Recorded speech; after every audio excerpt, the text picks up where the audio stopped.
The word tolerate comes from the Latin tolerare, to bear, to endure. We tolerate medicine, we tolerate pain, we tolerate the heat in August and the rain in November, and the long wait at the doctor's office. The word at its root implies something we should not have to bear, but are bearing anyway, which is why it is a strange thing that we have adapted it over time to describe the slow accumulation of small frictions in our daily life, the things we have quietly decided to just live with. This week, I want to ask what those are, and whether you actually need to. Welcome to One Question, a short weekly reflection to help you reconnect with your body, your values, and your truth.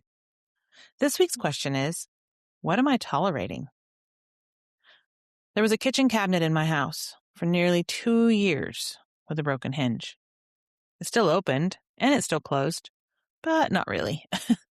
The door hung at a small angle, so it bumped softly against the frame when you tried to shut it, and you had to lift it a bit, fractionally, to push it into place. I learned the small adjustment. My hand learned the small adjustment. I made it dozens of times a day without noticing I was making it. Until one day, for some reason that I don't really recall, I decided to fix it. It took 10 minutes. One small adjustment. A new hinge? 10 minutes. And the cabinet closed normally for the first time since some unremarkable day 2 years before. And I stood in my kitchen afterwards and felt, and I'm not exaggerating, a small, surprising surge of emotion. Not joy. Something closer to grief, maybe? Because I suddenly understood, looking at this one small repaired thing, how many small repaired things I had been quietly not doing. The drawer that didn't close, the pile of posts in the corner on the desk, the friend who always interrupts, the conversation I had been avoiding with my own body about something I knew I needed to address. I had been tolerating for years. The word tolerating was the one that came to me, standing there in my kitchen, and it has become one of my most useful words since. The question, what am I tolerating, is one of the oldest in the modern coaching tradition. It was made central in the early 1990s by a man named Thomas Leonard, who is often credited as the founder of professional coaching as a discipline. And Leonard taught his clients to do something deceptively simple.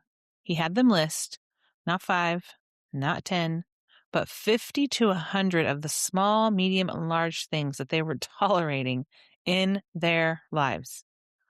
The list was meant to feel ridiculous. That was part of the point. Because once you saw all of it on paper, all at once, you could no longer pretend that this was just life. It was a series of small decisions you had been making every single day to put up with the unput-upable. Leonard's claim, and this is the part that has stuck with me, was that simply naming a toleration often begins to dissolve it. Because most tolerations are not actually unfixable, they are unnamed. They have slipped into the category of just how things are, when in fact, they are only how things are for now, and only because you have quietly been agreeing to it. So here's what neuroscience has come to understand about why this matters more than it sounds like it should. Toleration sits in the body. They look at first like background noise, the broken cabinet, the difficult colleague, the small chronic ache we have stopped mentioning, but the body is still tracking them.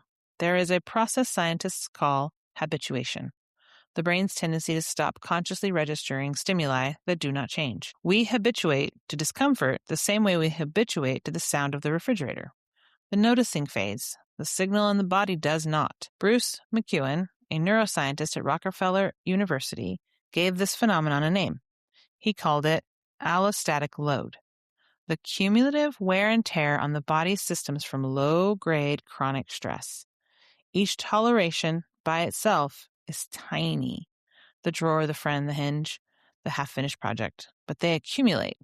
The body's stress response stays slightly engaged all the time for years.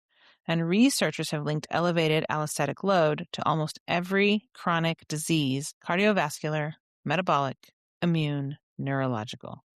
Toleration is not free. The body is paying the bill even when the mind has stopped looking at the invoice.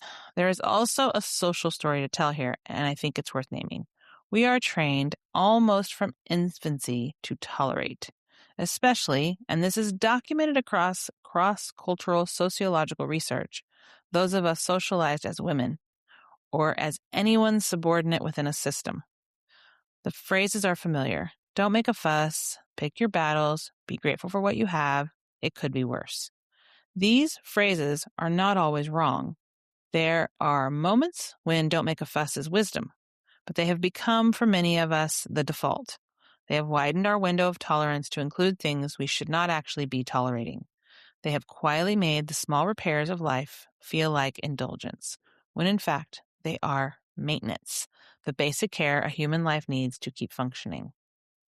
So I want to give you a small somatic practice this week. Sit comfortably or lie down, close your eyes, and do a scan slowly through your daily life as the body has been living it. Not what you've been thinking about, what your body has been doing. Start with your home, the drawer you keep half opening, the chair that hurts your back, the pile of mail on the counter that you walk past for 2 weeks, and then move to your relationships, the friend whose name on your phone now makes your shoulders tense before you even open the message, the text you have been meaning to answer for months, and then move to your body itself, the pain you have been promising yourself you'll see someone about, the thing you keep eating that you know does not love you back, the sleep you're not getting, and move to your work. The meeting you dread, the dynamic you keep enabling, the expectation you keep meeting that no one ever really set. Just notice. Don't fix anything. Not yet. You are just doing the inventory, and that is enough.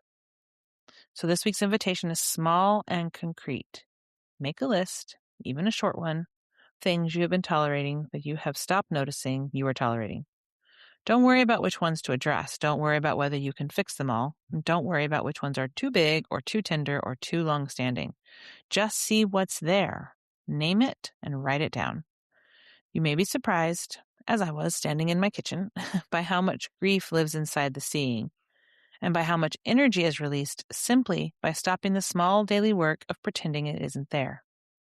What am I tolerating? Thank you for joining me for one question. You do not have to bear what you have been bearing.